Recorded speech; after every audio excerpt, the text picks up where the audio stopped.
السلام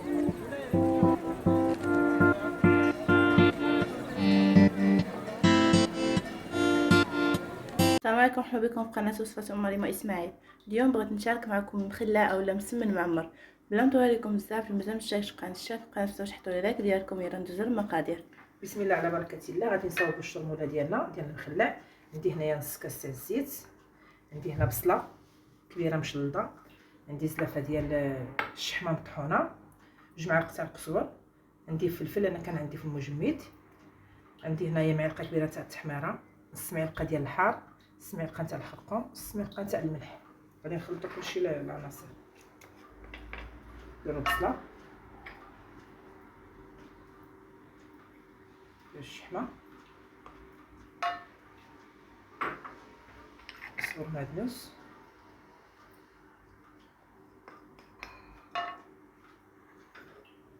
لاكريا، الفلفل تاع البلاتي نديرو هادشي يتشحر وردوا عليه الفلفل. ها هي الشرموله ديالي وجدت، انا غادي نطفي عليها ونخليها تبرد. خليوها تبرد مزيان عاد نخدموا بها. الا خدمنا بها وهي سخونه غادي تقطع لنا العجين. يلا نخليها تبرد. بعد ما درنا الشرموله ديالنا خليناها كتبرد، غادي نديرو نفوتو الطريقه ديال العجين تاع البسمل. عندي هنا نص كيلو تاع الفرينه ديك الزينه، عندي هنا نص كيلو تاع الفينو، عندي نص معلقه تاع السكر ونص معلقه تاع الملح. غادي نعجنوا العجينه ونديروها في واحد البلاستيكه ونخليوها ترصى واحد 20 دقيقه، ومن بعد نقطعوها ونصاوبوا. غادي نوريكم الطريقه ديالها. بسم الله.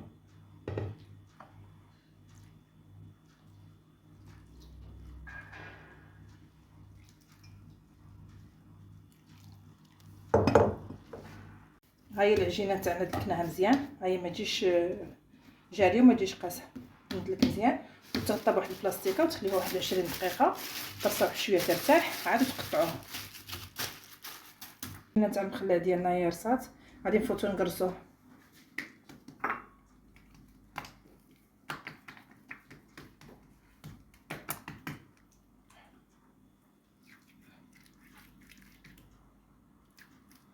الشرموله خصها تكون بارده باش ما يتقطعش العجين. شويه تاع السميد،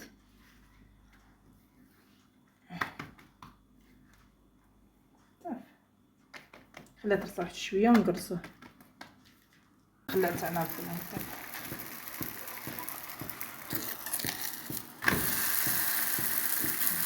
هاي شكات نتفخ، شحال ما نتفخ المخلع هكا هو السمر كيجي لداخل المرة. ها هو المخلع ديالنا بعد ما وجد، ها كيجي محمر مقربل والداخل خفيف محل. ها صحه والراحه.